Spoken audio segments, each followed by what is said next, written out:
Warning, the show may contain some crude humor and mild swearing. Listener discretion is advised. This show is produced by Geek Happy Network, constantly curious about the things we love. If you enjoyed listening to Smorgasbord, remember to subscribe to the show on Spotify, YouTube, or on your favorite podcast app.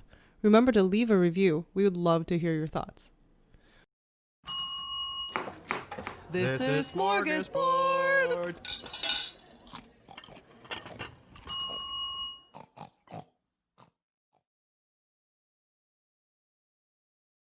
Welcome to Smorgasbord, a show where we explore the rituals, myths, and all things strange about the world of food. I'm Mick, and here's my co-host, Angel. And today, we are talking about dead sharks. Yay! That's it. It just... Episode over. You know what I'm picturing? The What? left shark from the Katy Perry thing. Oh. When she was... I don't even remember what performance this was, but she had those sharks. Shark backup dancers. That's right. Yeah, we're gonna kill those bitches and eat them. Can I Yes, say we will. bitches? Yeah, sure. Oh, okay. Yes. Yeah, we're gonna kill them and eat them. Worst things have been said this week, so why not? That's relatively tame. Yeah. Well, what have you been eating this week? This week, I just came back from Indian food. Ooh. You know how things are kind of open? Yes. So, actually, no, the more interesting story is the last restaurant I ate at before the shutdown was Denny's for my birthday. Nice. And the first restaurant that I went to after everything opened was Denny's for Heck my yeah. mom's birthday. Just runs in the family at this point. It sounds Yes, we just want our free Grand Slams. like. Nice. Fair enough. But not really, because my mom's a vegetarian. She's just like, if I go and get a Grand Slam, you can eat it, and then you can order a vegetarian omelet for me. We'll just swap. I'm like, okay. Nice. Sounds like Frugal a good life. deal. Yeah. But here's a fun fact. What? If you don't order a Grand Slam, they will just take the price of the Grand Slam off your bill. Oh, really? Yeah. So you could order whatever then. You can order whatever. Yeah. Oh, that's nice of them. Yeah. Look at So you, pro Denny's. tip. Yeah. Pro tip. Y'all Pro should tip. be going to Denny's. Yeah. But you do have to show ID with your actual birthday. Oh, that might be hard. Oh, yours is gone. Yours was in the height Yeah. of things. Yeah, way past. Yeah, I had Indian yesterday actually too. It was really Yeah, good. Well, I've Indian missed food. Indian food. Yeah. So good. Yeah. I think I ate too much. It was too spicy. I regretted some of it this morning, but it's fine. But today we're talking about fermented shark or Hákarl. It's from Iceland, and I don't It's know how to definitely pronounce not Icelandic served words. at it's not served at Denny's or No. any Indian restaurants. It's neither Indian nor Denny's, but it is food, and it is an animal. It is Icelandic, It's Icelandic, yeah. which is very hard to pronounce. I understand. Yeah, it's like HA with an accent, KARL. Hákarl? Hákarl? I don't know. Hákarl. I actually have a friend that's majored in Icelandic. Oh, He can probably say it. should He probably tried have to them as a say guest. he could pronounce the name of that volcano that no one could pronounce. Ah, The one yes. that- I don't even know what it is, but I don't even want to look to try. I don't know. It was like 12 syllables long. So I Oh, don't- jeez. Okay, pass. Well, this one's 2, which is nice. Hákarl. I'm going to try to... Hopefully it's Hákarl. Or fermented shark. If you don't know much about Iceland, it's located in the North Atlantic Ocean between Greenland and Norway. It's known as the land of ice and fire because the country has a lot of glacial and volcanic activity. So it's cold and hot. I'm pretty sure Game of Thrones was partially filmed there. Probably, yeah. I mean, Katy Perry probably got the idea of the sharks from here. Hot Oh, yeah. and cold. She She sang that song, right? I don't know. I just know she sang some songs. You're hot or you're cold, you're in or you're out. I don't know. Yeah. You know I'm a T Swift fan. Yeah. I can't be a Katy Perry fan. Fair enough. Fair enough. I am neither, so I don't know. Hi there, my name is Kanyeki Kamawe, and I'm the host of the Represented podcast. No matter who you are and no matter where you come from, we each have a story to tell. The Represented podcast explores individuals' life stories with the hope that we can identify with or learn from them. Subscribe and listen to the show on YouTube, Google Podcasts, Apple Podcasts, or even Spotify. You can also check us out on the Geek Happy Network website. That's geekhappynetwork.com. Finally, follow the show on Instagram at Represented Podcast to keep up with the fun stuff. Love to see you there. Peace. But anyway, yeah, so they're full of glacials and volcanic activity. So there's a lot of sand and lava, mountains, glaciers, and also hot springs. It's a member of the Scandinavian Union and with a population of only 350,000 people, which is kind of small, I guess, for us North Americaners. Their native language. It's a lot of land, but I don't know how much of it you can comfortably live in. Yeah. Because they're so north.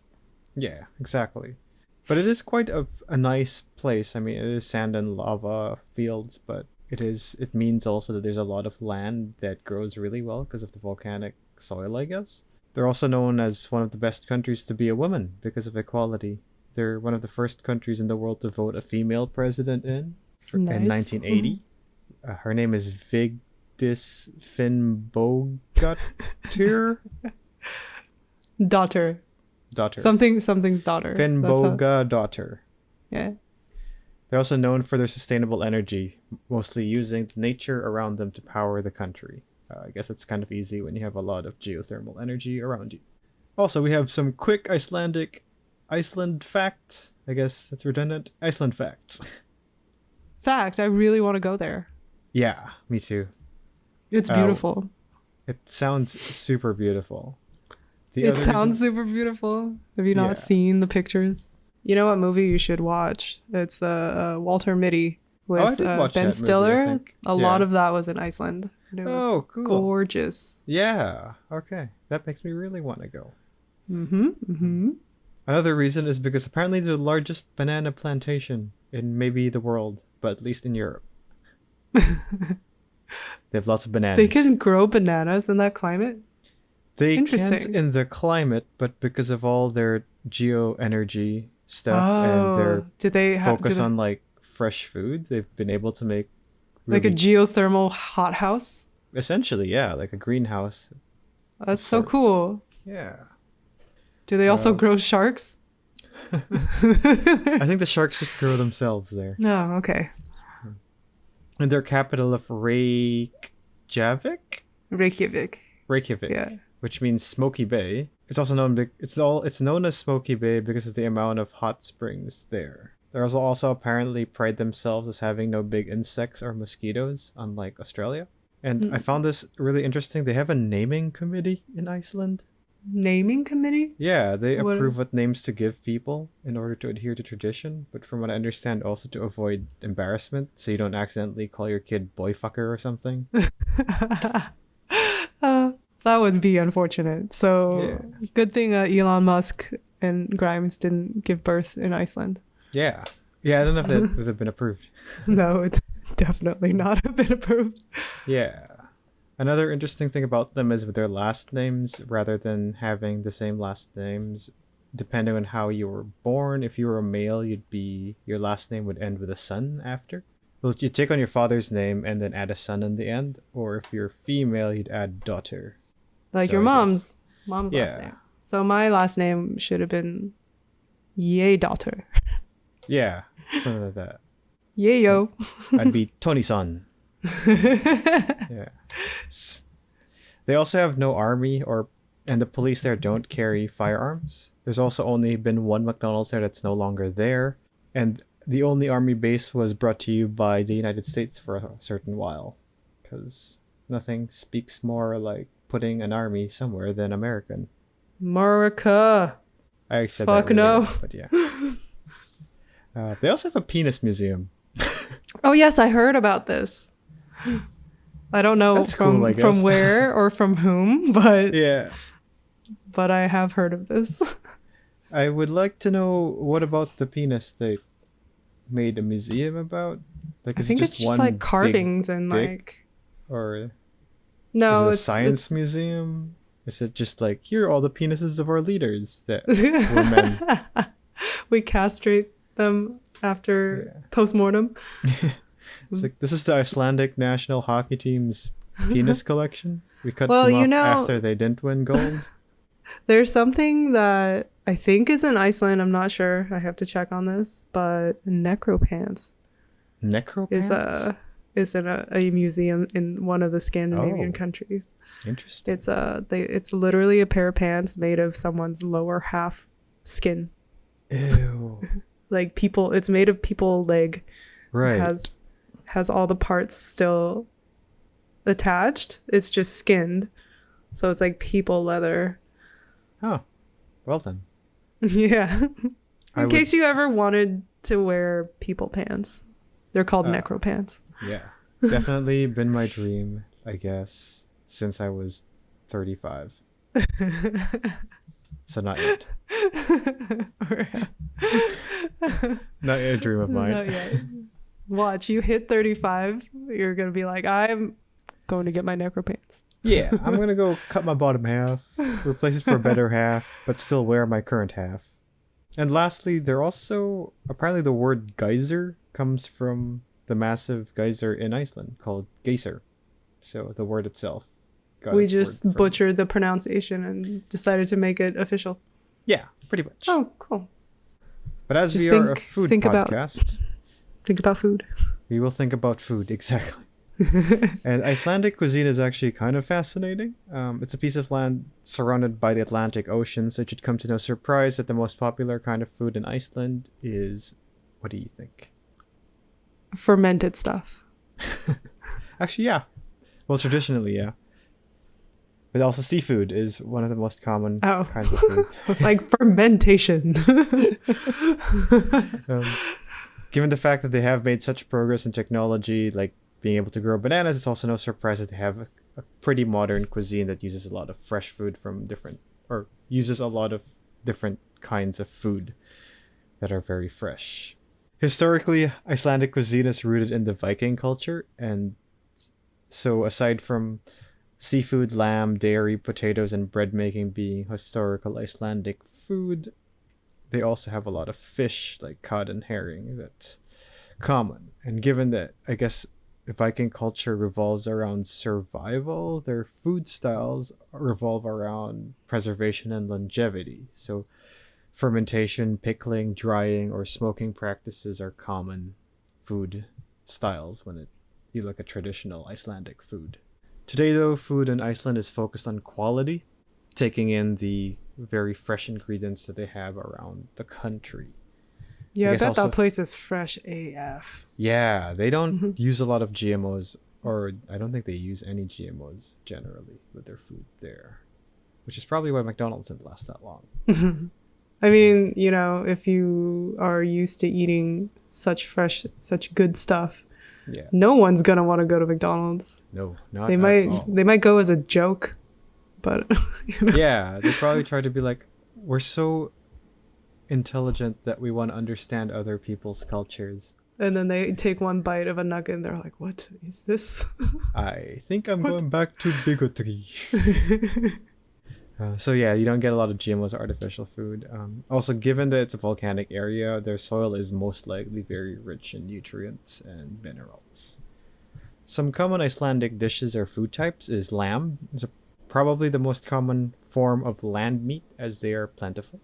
Given the abundance of plants and berries as well, we could say that this lamb that they eat is pretty flavored and well tasty. I'm on the fence about lamb. I think because the first time I ate it, I was tricked into eating it, and Really? I was told it was beef. Oh, well, yeah. And then I was just like, "This is not beef." The texture is a little different. Yeah, and I don't know if it's just like I grew to resent it because Right. I was lied to, or if I actually don't like it. Yeah, I mean the texture of lamb is pretty different from beef. So Yeah. if you're not used to it, then might not like it. Even the flavor, actually. The flavor is very, I was gonna say off, but it's more just different. Mm-hmm. Yeah, It feels off to me, but that's subjective. yeah, fair enough. Lamb there is cooked in different ways, so they could stew it with vegetables, or you could have it as roasted sirloin. Kojstupa is lamb meat soup with herbs like oregano and thyme, and vegetables like potatoes and carrots. Like we mentioned, seafood is a pretty popular meal because there's a lot of seafood around the country, given that they're pretty much in the middle of the ocean. No, And there's like not much there. no, it's really just a big island or collection of islands in the middle of the Atlantic. Like lamb, you could cook it in different ways as well. Fish and chips can be common there.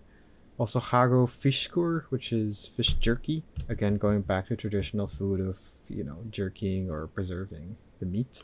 Wait, that sounds good. But I think Yeah. I just like food in jerky form. Like any food.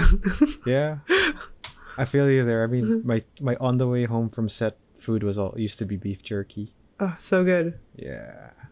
Lobster is also common. Also, eating whales and puffins can be a thing in Iceland, or is a thing in Iceland. I hear puffins are just like fishy chicken.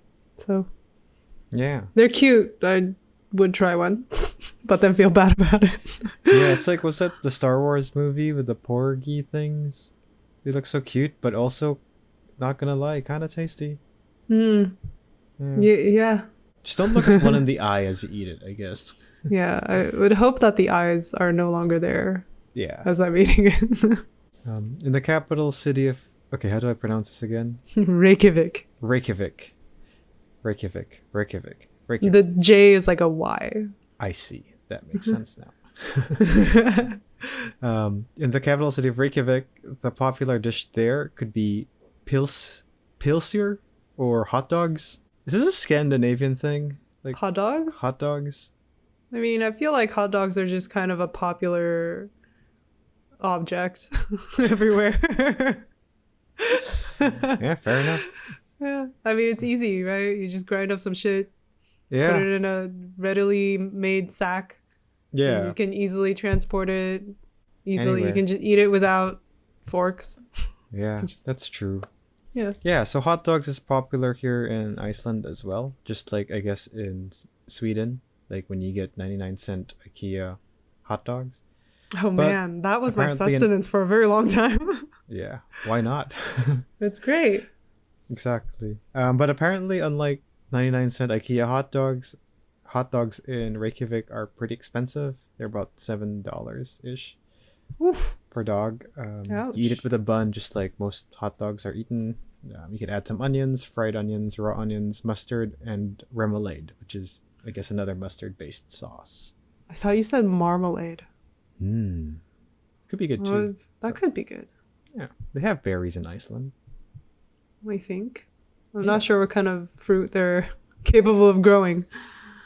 I mean, if they could grow bananas, they could probably grow anything. Oh, there. that's right. Yeah. I keep forgetting about the geothermal It's really stuff. weird that they're like the largest producer of bananas. Yeah. Also, why bananas? Because they're good. They're Yeah. banana shaped. Yeah. This might have to be like a whole episode in itself.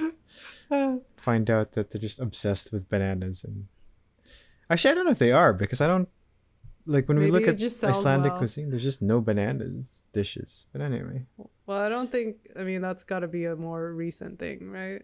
yeah, Or have they Pretty been recent. geothermoing bananas for a really long time? they've had greenhouses and power plants since the Viking period. Oh yes.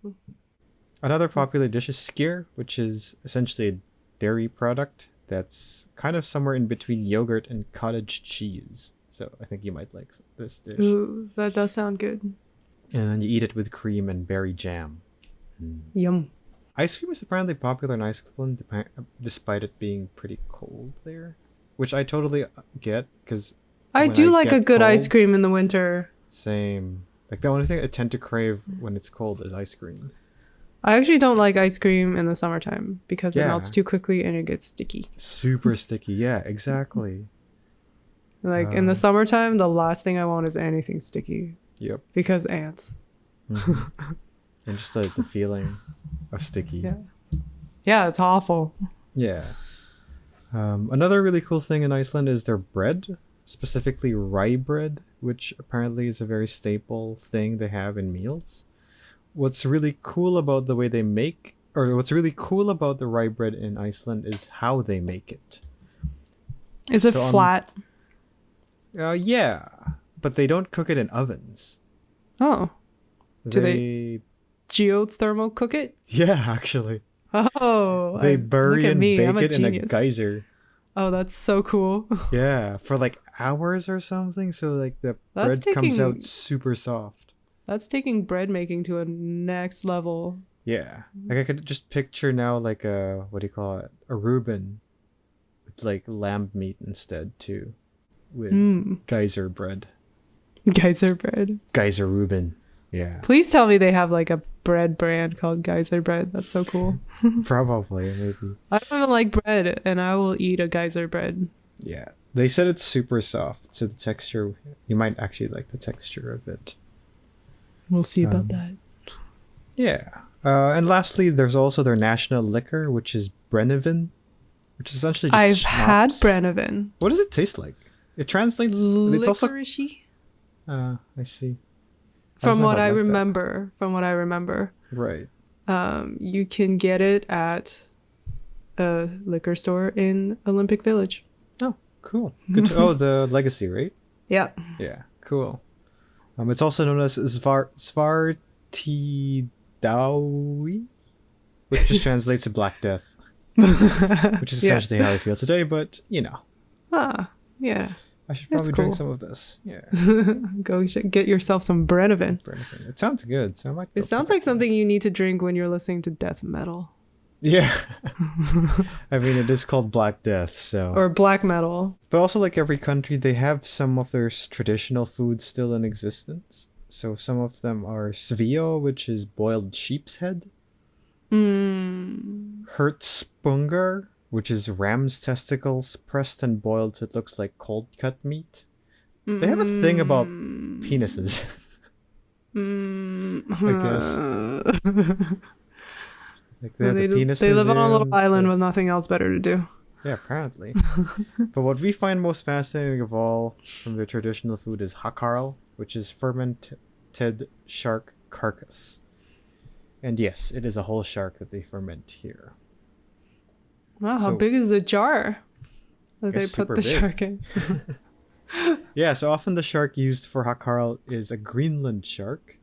And they don't actually put it in jars. I guess modern styles of making Hákarl now puts them in bigger containers, but back in the day and how to make it, they instead of putting it in jars, they would just bury these sharks, which we'll go into in more detail later.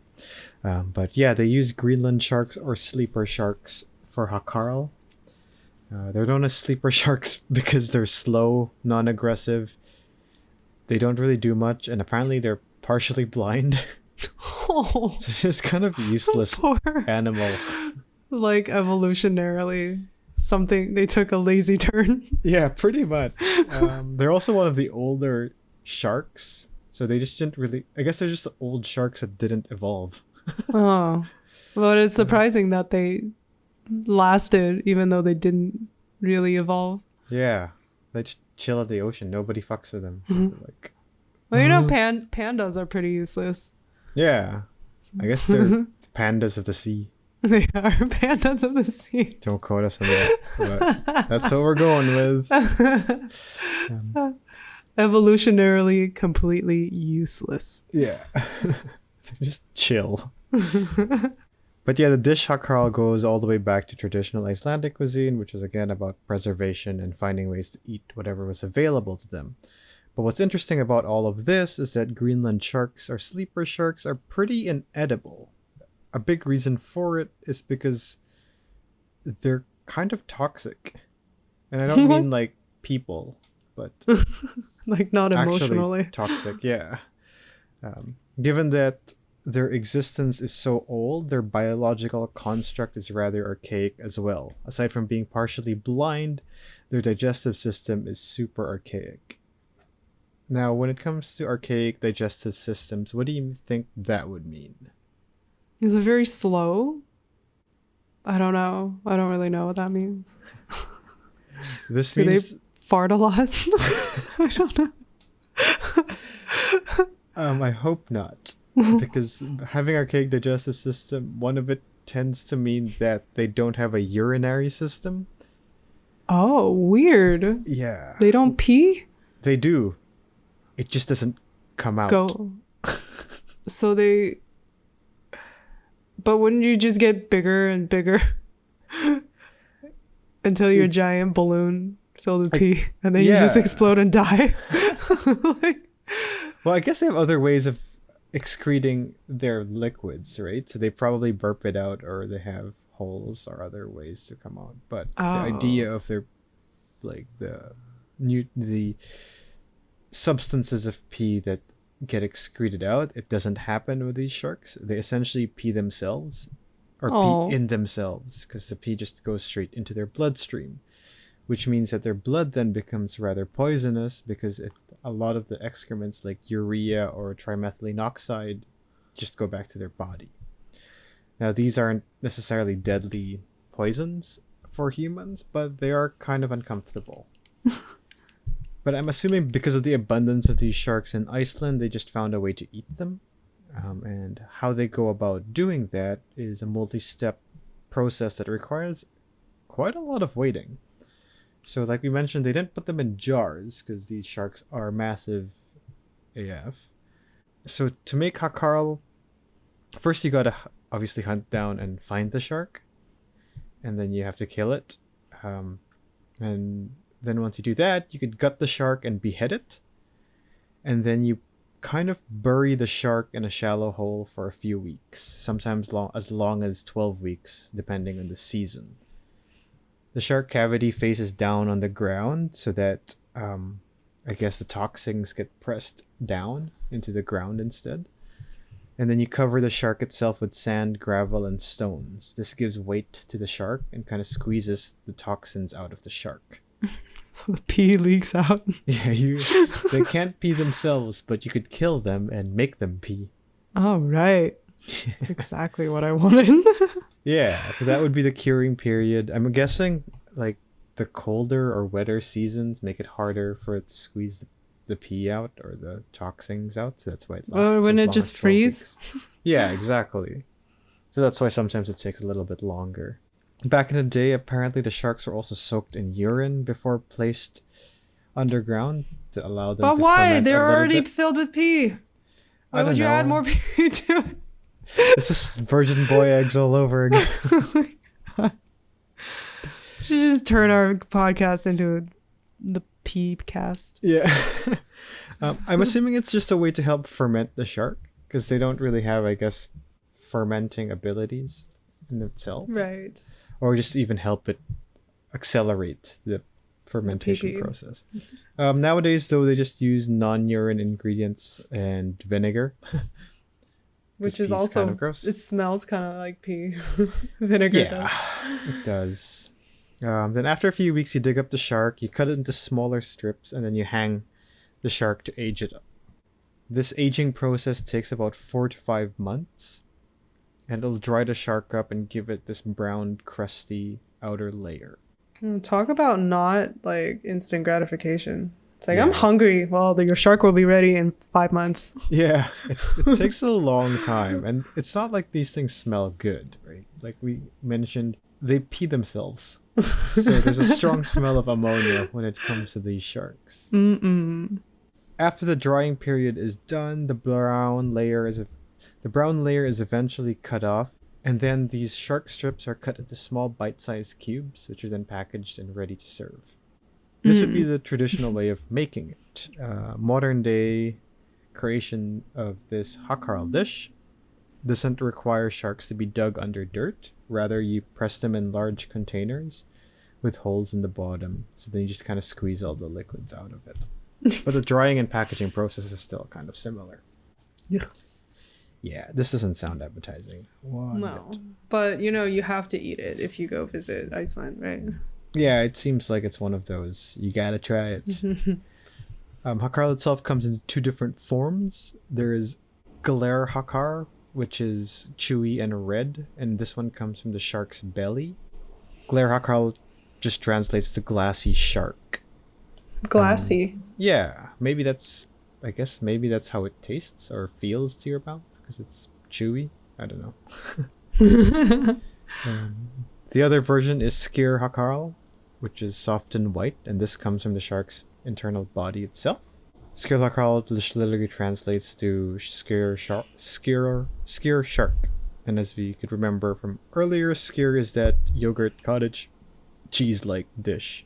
I'm assuming they call it this because of its visual similarities and its texture, because apparently the Hákarl is more cheese-like in texture rather than chewy, and Cheese-like. it's white in color. Yeah.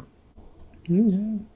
Now, how do you eat Hákarl? Well, they come in little cubes, so usually it's served with a toothpick, and you just bite it and eat it. Oh. It is highly recommended to take a shot of Brennivin after. I had before.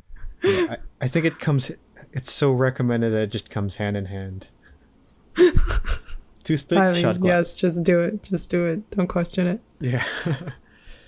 When it comes to when you eat Hákarl, you could kind of just eat it anytime. It's generally available for anybody who wants to eat it. It's more considered a delicacy now than just a staple meal for people. But one common time you might want to eat it, since it is a traditional dish, is during Thorrablot or Thorrablot, which is the midwinter festival in Iceland. I would assume that people are just like in the middle of depression, seasonal affective disorder at that time. Just they're a like, reason please to celebrate. lighten the mood for us. Here's Exactly. some shark, and then they're like, oh no. It's like, who brought this damn shark dish into this party? Just trying to have fun, man. Thorrablot, as the name suggests, is a festival that might be to celebrate pagan gods, as they are a descendant of the Vikings. Icelandic tradition is this might be named after the Norse god Thor, who's the god of thunder. Possibly. Another possible naming that they got this from is from the Norwegian king Thori Snarson. Or another possible reason it's called Thorrablot is the celebration does happen in the month of Thori in the Icelandic calendar, which is a lunar calendar. You know what the Canadian with a lisp says? What? Sorry.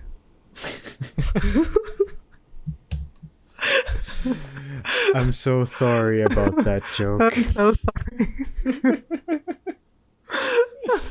I thought I was funny. Continue. I don't know if I want to keep going anymore. I have finally done it. Yep. I done it. I have killed Mick's spirit. So dead. I delivered the final blow. Yep. But anyway, the festival itself, Thorrablot, was actually cancelled, or it was practiced back in the day, but then in the 10th century, when Iceland was Christianized, it was abolished and then brought back again in the 19th century, not as a pagan festival, but just as a midwinter festival, which I think they just brought it back like you probably suggested, which is they just got bored and they needed a reason to celebrate through the cold. The name Thora itself seems to be a reference to the month, like we said, which translates to frost, and bolt means sacrifice. Hence Thorrablot. So yeah, like most histories of things that are happening with festivals, we have no idea, and it's kind of controversial. But whatever the history today, it's just a celebration to eat, drink, and be merry. The food served in the festival tends to be more traditional Icelandic food, which is why you'll probably see Hákarl served here. And as it is to drink and be merry, you will have Brennivin in aplenty. Oh, Brennivin. Yeah. Svea will also probably be served during this festival, which is their ram's head thing, sheep's head. After eating, the merriment will continue, which will then include music, games, and storytelling. Back then, it seemed to be the storytelling would be like stories about the pagan gods and stuff. I think now it's more like just art. Just art. Yeah. I like that. Yeah, it seems pretty chill. Like, this one thing that came out researching about Iceland is they just seem super chill. I know. I want to go and hang out. Yeah. Especially what's been happening the past few months or weeks. It would just be nice to chill. It would be. Other food served during the Thorrablot would be I don't know. Sorry, my brain farted. I'm just gonna cancel that bit. Anyway, as we do in every episode, we ask the two big questions: is it healthy or is it good? when it comes to being healthy, I have no idea. It doesn't seem to be not healthy. Except for the pee-pee part. But Yeah. that's what the burying it is for. Yeah. I'd say it falls in like the neutral ground of things. It is a source of sustenance, but also it's not like vegetables. It's protein. Yeah. But it is probably not good for people with gout, as the ammonia smell that you get from this dish is most likely caused by uric acid, which is a primary source of gout. So I guess when we ask, is it healthy? For me, it's terribly not. It will ruin me. You will. This is how I thought I delivered the killing blow, but no. Fermented shark will. Yep. When it comes to, is it good? Apparently, it's no. No, I don't even know how you would make that taste not gross. Some locals tend to say it could be good.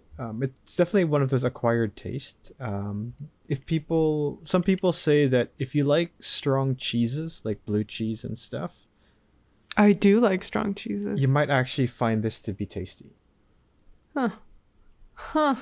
Wow. I'm down to try it once. Yeah. You know me. Yeah. But on the flip side of it, Anthony Bourdain did say it is the single worst, most disgusting, terrible tasting thing he's ever tried. I trust that man's palate. So, it's also said that choice. Yeah. I think I've seen an Anthony Bourdain episode where he goes to Iceland, but he went in the middle of winter. So, like, nobody had fun.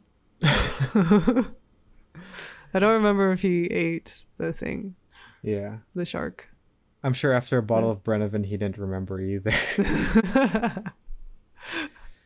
But apparently the aftertaste tastes like urine, so I'm going to say it doesn't taste good. Yeah. Hard pass on that. Yeah. But not that hard, because I will still try it. Just to try it. Yeah, I'd say compared to some of the stuff we covered of the recent episodes, this isn't the worst. Yeah, I would try this over virgin boy eggs. Real. Yeah, 100%. But yeah, that's Hákarl. That's the Left episode. shark. Yeah, we will die in exhaustion and shark death. Hoo-ha-ha. Hoo-ha-ha. Shark death. Hoo-ha-ha. Oh, I like sharks. They're cute. Yeah. Especially the Nemo sharks. I like them.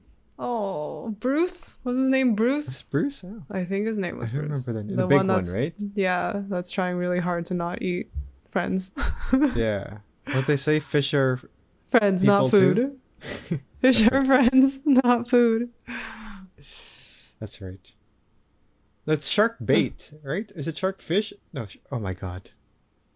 Shark. I don't know anymore. I don't know either. Sharks are fish, too. Sharks are fish. It's true. Yeah. But he says shark. Friends are. I don't know. Fish are friends, not food. That's all right. Bye-bye. Yeah, we should cut that there. This is Smorgasbord.